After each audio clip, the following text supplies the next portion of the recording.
ngasisu mayamgidamakta hoi entertainment YouTube channel nasina anauba asengba thokiba akiba wari ama puduna lakchari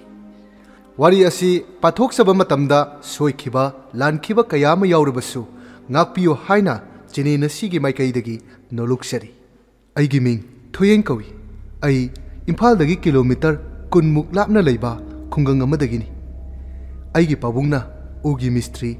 haibadi yum saba chatpani aduga aigi imana kaithenda yinsangna pi yonduna aibu lairik tamnaba amadi yumgi awat apa menaba wana honaduna lai matam maduda aishu class 12 kari aishu imungi awabasi ubada lairik makha tamthararoi haina aina imada hairami adubu imana di yaramdi ima hoi pabung hoigi wakhalsu aina lairik tamduna government gi thaba ama tahonba haibasi makhoigi apamba oiramki aishu khangi ima pabunggi apamba singdu adubu aikhoigi imungi oiriba phibam sida aishu makhoigi mateng pangninglamki masi khakta natana nong makangdana aikhoigi yumda sen thoba laami aigi lairik tamnabo hotnabada pusilubasia aduga imungisu sijanadaba yadabanina mi amadagi amada sen puramki aina lairik paringai matamda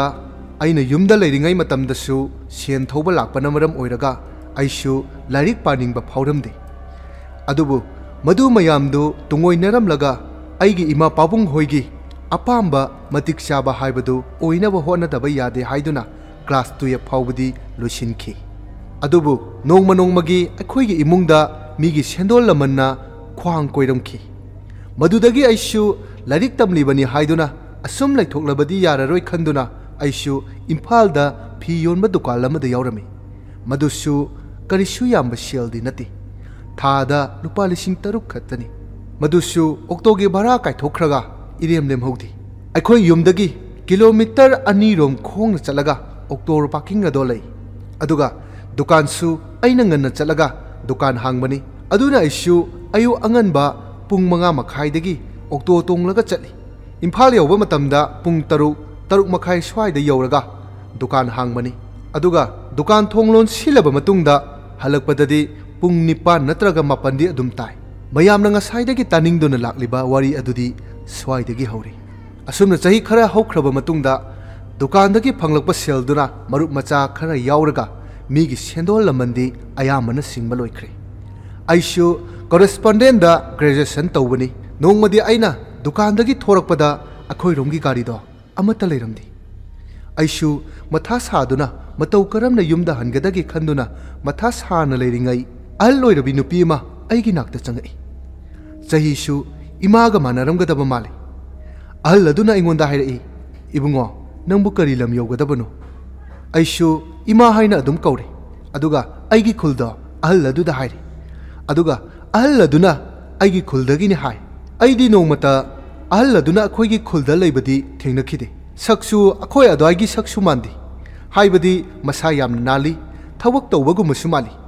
aina akhoi khulgi mande haijabadi akhoi khulda thabak tawbada ima gumlabi chahi manabada ani ahum dilai adubu makhoidi aina loina khangi aduga hojiki ahal sidi aishu khangdi aduga aishu hoi adudi imasu yum hangadabse gari shu amata leitre kamaina tawsike aina sumna hai ima aduna ngaikho nang sida leiramkho asumna hairamlaga chakki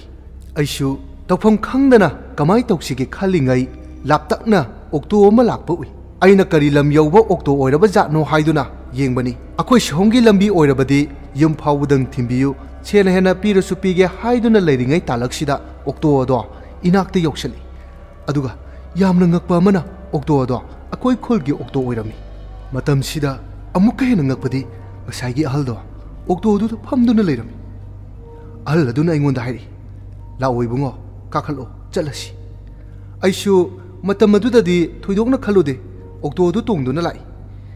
matam si chawrakna pung 10 muk taramani aishu dukanna warurabanina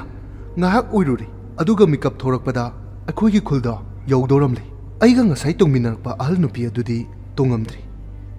aina okto thoriba nupa aduda hangi adubu okto thoriba nupa do wakari shungangdi mamaishu khudai gumba amana kupsali okto driver duna wakari sukumlaktabaduda aishu ahal ado lambi da kumlamna ni haiduna khanki ꯇꯟꯖꯥꯗꯨꯗ ꯑꯩꯈꯣꯏꯒꯤ auto ꯄꯥꯔꯀꯤꯡꯗꯨ ꯌꯧꯔꯤ꯫ Auto ꯈꯥꯝꯂꯕ ꯃꯇꯨꯡꯗ ꯑꯩꯅ ꯀꯨꯝꯊꯔꯒ ꯑꯣꯛꯇꯣꯒꯤ ꯚꯔꯥ ꯄꯤꯒꯦ ꯍꯥꯏꯗꯨꯅ ꯑꯩꯒꯤ purse ꯂꯧꯊꯣꯛꯇꯨꯅ ꯄꯤꯒꯦ ꯇꯧꯕꯗ ꯑꯣꯛꯇꯣꯗꯣ ꯑꯗꯨꯝ ꯊꯧꯗꯨꯅ ꯆꯠꯈ꯭ꯔꯦ꯫ ꯑꯩꯅ "ꯀꯀꯥ, ꯑꯣꯛꯇꯣ ꯚꯔꯥ ꯄꯤꯗ꯭ꯔꯤꯌꯦ" ꯑꯁꯨꯝꯅ ꯀꯟꯅ ꯂꯥꯎꯏ꯫ ꯑꯗꯨꯕꯨ ꯑꯣꯛꯇꯣꯗꯣ ꯑꯗꯨꯝ ꯊꯧꯔꯒ ꯆꯠꯈ꯭ꯔꯦ꯫ ꯃꯇꯝꯁꯤꯗ ꯑꯩꯅ ꯈꯟꯖꯩ, ꯑꯁ ꯁꯤꯗꯤ ꯐꯅꯗꯨꯝ ꯐꯔꯦꯍꯦ, ꯌꯨꯝꯁꯨ ꯊꯤꯟꯕꯤꯔꯛꯄ ꯑꯗꯨꯒ ꯁꯦꯜꯁꯨ ꯂꯧꯗꯕ, ꯑꯁ ꯁꯨꯃꯥꯏꯅ ꯅꯨꯡꯇꯤꯒꯤ ꯊꯤꯟꯕꯤꯔꯗꯤ ꯑꯩꯒꯤ ꯊꯥꯒꯤ ꯐꯪꯂꯛꯂꯤꯕ ꯁꯦꯜꯁꯦ ꯈꯔ ꯃꯈꯩꯗꯤ ꯂꯦꯝꯕ ꯉꯝꯒꯅꯤ꯫ ꯑꯁꯨꯝꯅ ꯍꯥꯏꯗꯨꯅ ꯍꯔꯥꯎꯖꯅ ꯑꯩ ꯌꯨꯝ ꯇꯝꯅ ꯂꯥꯛꯈꯤ꯫ ꯑꯣꯛꯇꯣ ꯄꯥꯔꯀꯤꯡꯗꯒꯤ ꯀꯤꯂꯣꯃꯤꯇꯔ ꯑꯃꯃꯨꯛ ꯌꯧꯔꯛꯄ ꯑꯗꯨꯋꯥꯏꯗ ꯑꯩꯒꯤ ꯐꯣꯟ ꯂꯥꯛꯏ꯫ ꯑꯩꯅ ꯐꯣꯟ ꯑꯗꯣ ꯂꯧꯊꯣꯛꯇꯨꯅ ꯀꯅꯥꯅꯣ ꯍꯥꯏꯅ ꯌꯦꯡꯕꯗ ꯑꯩꯒꯤ ꯏꯃꯥꯒꯤ ꯑꯣꯏꯔꯝꯃꯤ꯫ ꯑꯩꯁꯨ ꯅꯍꯥꯟ ꯃꯈꯩꯗꯤ ꯌꯨꯝ ꯌꯧꯕꯗ ꯆꯥꯎꯔꯥꯛꯅ ꯄꯨꯡ 7ꯗꯒꯤ ꯍꯦꯟꯗꯕꯅꯤ꯫ ꯑꯗꯨꯕꯨ ꯉꯁꯤꯗꯤ ꯄꯨꯡ 10ꯃꯨꯛ ꯍꯦꯟꯈ꯭ꯔꯕꯅꯤꯅ ꯏꯃꯥꯗꯣ ꯀꯩꯗꯧꯔꯖꯥꯠꯅꯣ ꯍꯥꯏꯗꯨꯅ ꯄꯥꯈꯠꯄꯒꯤ ꯂꯥꯛꯇ꯭ꯔꯤꯕ꯭ꯔꯥ, ꯀꯗꯥꯏꯗ ꯂꯩꯒꯦ ꯍꯥꯏꯗꯨꯅ ꯍꯪꯂꯛꯏ꯫ ꯑꯩꯅ ꯏꯃꯥꯗ ꯍꯥꯏ, ꯉꯁꯤꯗꯣ ꯌꯨꯝ ꯍꯜꯂꯛꯄꯗ ꯈꯔ ꯊꯦꯡꯈ꯭ꯔꯦ, ꯑꯗꯨꯒ ꯒꯥꯔꯤꯁꯨ ꯐꯪꯗꯕꯒꯤ ꯈꯔ ꯊꯦꯡꯈ꯭ꯔꯦ, ꯑꯗꯨꯕꯨ ꯑꯣꯛꯇꯣ ꯑꯃ ꯂꯥꯛꯄꯗꯒꯤ ꯑꯩꯁꯨ ꯂꯥꯛꯏ꯫ ꯑꯁꯨꯝꯅ ꯏꯃꯥꯗ ꯑꯩꯅ ꯇꯝꯃꯤ꯫ ꯏꯃꯥ ꯑꯗꯨꯅ ꯐꯖꯅ ꯆꯦꯛꯁꯤꯟꯅ ꯂꯥꯛꯎ ꯍꯥꯏꯔꯒ ꯐꯣꯟ ꯊꯝꯈꯤ꯫ ꯏꯃꯥꯒꯤ ꯋꯥꯍꯩꯗꯨ ꯇꯥꯕꯗ ꯑꯩ ꯋꯥꯈꯜ ꯑꯃ ꯇꯧꯔꯝꯈꯤ꯫ ꯍꯥꯏꯕꯗꯤ ꯑꯩꯈꯣꯏꯒꯤ ꯌꯨꯝ ꯌꯧꯗ꯭ꯔꯤꯉꯩ ꯂꯝꯂꯧ ꯃꯔꯤ ꯐꯥꯡꯕ ꯑꯃ ꯂꯩ꯫ ꯃꯗꯨꯒꯤ ꯃꯐꯝꯗꯣ ꯌꯥꯝꯅ ꯐꯠꯇꯕ ꯂꯥꯏ ꯊꯣꯛꯏ ꯍꯥꯏ꯫ ꯑꯗꯨꯗ ꯂꯥꯏ ꯑꯣꯛꯅꯔꯕꯗꯤ ꯃꯤꯗꯣ ꯍꯤꯡꯒꯟꯗꯦ ꯍꯥꯏ꯫ ꯑꯗꯨꯒꯤ ꯃꯐꯝꯗꯨ ꯌꯧꯔꯕꯗꯤ ꯃꯌꯥꯝꯁꯨ ꯃꯩ ꯑꯁꯦꯡꯕ ꯄꯨꯗꯨꯅ ꯆꯠꯅꯩ, ꯍꯥꯏꯕꯗꯤ ꯂꯥꯇꯦꯟꯒꯨꯝꯕ ꯃꯩꯒꯨꯝꯕ ꯄꯥꯏꯅꯩ꯫ ꯑꯗꯨꯕꯨ ꯑꯩꯗꯤ ꯑꯗꯨꯒꯨꯝꯕ ꯑꯃꯠꯇ ꯌꯥꯎꯗꯦ꯫ ꯑꯩꯁꯦ ꯉꯁꯥꯏ ꯃꯈꯩꯗꯤ ꯑꯀꯤꯕ ꯑꯃꯠꯇ ꯐꯥꯎꯔꯝꯗꯕꯅꯤ, ꯑꯗꯨꯕꯨ ꯏꯃꯥꯒꯤ ꯋꯥꯗꯣ ꯇꯥꯕꯗ ꯑꯩꯁꯨ ꯑꯀꯤꯕ ꯑꯃ ꯐꯥꯎꯔꯝꯃꯤ꯫ ꯑꯩꯅ ꯐꯣꯟꯗꯣ ꯐ꯭ꯂꯥꯁ ꯂꯥꯏꯠ ꯊꯥꯟꯒꯦ ꯍꯥꯏꯅ ꯌꯦꯡꯂꯨꯕꯗ ꯑꯉꯛꯄ ꯑꯃ ꯐꯥꯎꯏ꯫ ꯍꯥꯏꯕꯗꯤ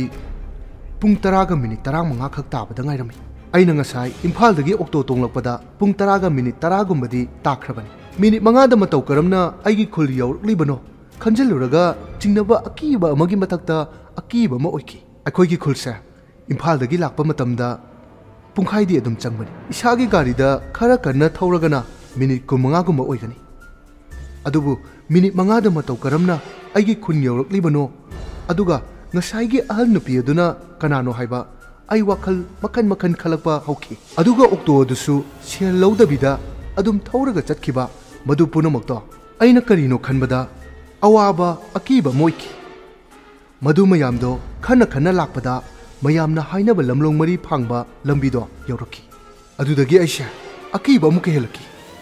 ꯑꯩꯁꯦ ꯄꯥꯈꯠꯇꯨꯅ ꯇꯧꯐꯝ ꯈꯪꯂꯝꯗꯦ꯫ ꯍꯥꯏꯔꯤꯕ ꯂꯝꯕꯤꯗꯣ ꯃꯇꯧ ꯀꯔꯝꯅ ꯂꯥꯟꯊꯣꯛꯀꯅꯤ ꯍꯥꯏꯕꯗ ꯑꯋꯥꯕ ꯑꯃ ꯑꯣꯏꯔꯝꯃꯤ꯫ ꯇꯟꯖꯥꯗꯨꯗ ꯅꯤꯡꯁꯤꯡꯕ ꯑꯃ ꯂꯥꯛꯏ꯫ ꯑꯩꯒꯤ ꯄꯣꯀꯦꯠꯇ ꯂꯥꯏꯇꯔ ꯑꯃ ꯌꯥꯎꯕꯅꯤ꯫ ꯑꯗꯨꯒꯤ ꯂꯥꯏꯇꯔꯗꯣ ꯐ꯭ꯂꯥꯁ ꯂꯥꯏꯠ ꯃꯆꯥ ꯑꯃꯁꯨ ꯌꯥꯎꯕꯅꯤ꯫ ꯑꯗꯨꯒꯤ ꯐ꯭ꯂꯥꯁ ꯂꯥꯏꯠꯇꯨ ꯁꯤꯖꯤꯟꯅꯔꯒ ꯗꯨꯀꯥꯟꯒꯤ ꯒꯣꯗꯥꯎꯟ ꯆꯪꯕ ꯃꯇꯝꯗ ꯁꯤꯖꯤꯟꯅꯕ ꯂꯥꯏꯇꯔ ꯑꯃꯅꯤ꯫ ꯑꯩꯅ ꯃꯗꯨ ꯅꯤꯡꯁꯤꯡꯂꯛꯄꯗꯒꯤ ꯑꯩꯅ ꯂꯥꯏꯇꯔ ꯑꯗꯨ ꯈꯦꯠꯂꯝꯃꯤ꯫ ꯑꯗꯨꯕꯨ ꯀꯤꯕꯅꯔꯥ ꯂꯥꯏꯇꯔꯗꯨꯅ ꯌꯥꯗꯕꯅꯔꯥ ꯂꯥꯏꯇꯔꯗꯣ ꯃꯩ ꯍꯧꯔꯝꯗꯦ꯫ ꯑꯩꯅ ꯍꯟꯖꯤꯟ ꯍꯟꯖꯤꯟ ꯂꯥꯏꯇꯔꯗꯣ ꯈꯦꯠꯅ ꯂꯝꯕꯤꯗꯣ ꯂꯥꯟꯊꯣꯛꯈꯤ꯫ ꯌꯦꯡꯂꯨꯕ ꯃꯇꯝꯗ ꯑꯀꯤꯕꯒꯤ ꯑꯀꯤꯕ ꯉꯥꯛꯇ ꯐꯥꯎꯈꯤ꯫ ꯍꯥꯕꯨꯡ ꯑꯃ ꯎꯔꯕꯁꯨ ꯕꯨꯠ ꯊꯣꯛꯂꯕ꯭ꯔꯥ ꯍꯥꯏꯅ ꯈꯟꯈꯤ꯫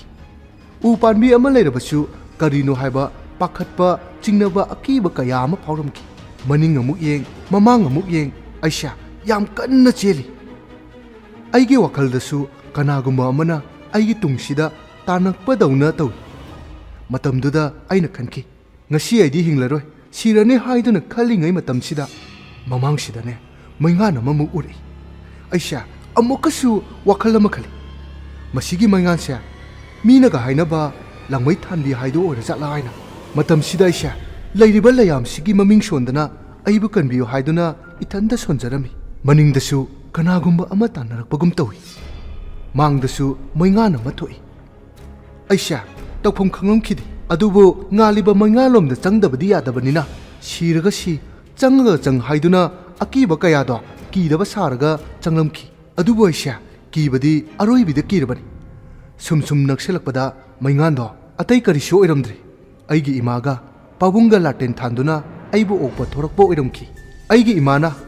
ꯏꯕꯨꯡꯉꯣ ꯍꯦꯛ ꯀꯧꯔꯛꯄꯗ ꯑꯀꯤꯕ ꯄꯨꯝꯕ ꯃꯤꯀꯨꯞ ꯑꯃꯗ ꯃꯥꯡꯈꯤ꯫ ꯑꯩꯅ ꯏꯃꯥ ꯄꯥꯕꯨꯡꯕꯨ ꯀꯣꯟꯁꯤꯟꯗꯨꯅ ꯀꯞꯆꯈꯤ꯫ ꯏꯃꯥ ꯄꯥꯕꯨꯡꯅꯁꯨ ꯑꯩꯕꯨ ꯊꯦꯝꯖꯤꯟꯕꯤꯗꯨꯅ ꯌꯨꯝꯗ ꯆꯪꯂꯛꯈꯤ꯫ ꯃꯇꯝ ꯑꯗꯨꯗ ꯑꯩꯅ ꯈꯟꯈꯤ, ꯂꯥꯏꯔꯕ ꯑꯩꯒꯤ ꯏꯃꯥ ꯄꯥꯕꯨꯡ ꯂꯩꯔꯝꯕꯅ ꯑꯩ ꯉꯁꯤ ꯍꯤꯡꯂꯤꯕꯅꯤ꯫ ꯑꯩꯒꯤ ꯏꯃꯥ ꯄꯥꯕꯨꯡꯅ ꯑꯩꯒꯤꯗꯤ ꯄꯨꯝꯅꯃꯛꯅꯤ꯫ ꯑꯁꯨꯝꯅ ꯅꯨꯃꯤꯠ ꯑꯗꯣ ꯍꯧꯈꯤ꯫ ꯃꯇꯝ ꯈꯔ ꯂꯩꯔꯕ ꯃꯇꯨꯡꯗ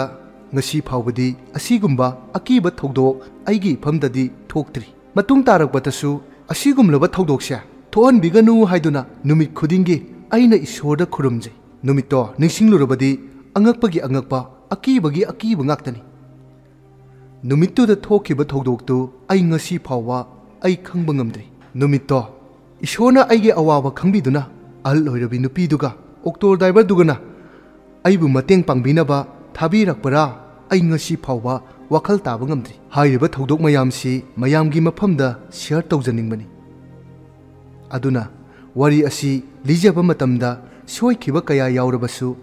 mayamna ngakpigani aduga aroibda aina haijaningmadi adomadongi ima pabungbu luna nungsina tawbiyu lairba ina khunba thidana ima pabung leirambana macha khoisu leirambani masi haraga ngasigi damoktadi matang aswaida kainarasi mayamna wari asi share tawningba leirabasu akhogi whatsapp number description box ta hapcharamage maduda mayamna share tawbirau aduga channel asibu like share amadi subscribe tawbiramu mayam punamukpu amuka hana hoi entertainment youtube channel gi maikaidagi ikai khumnabu uchari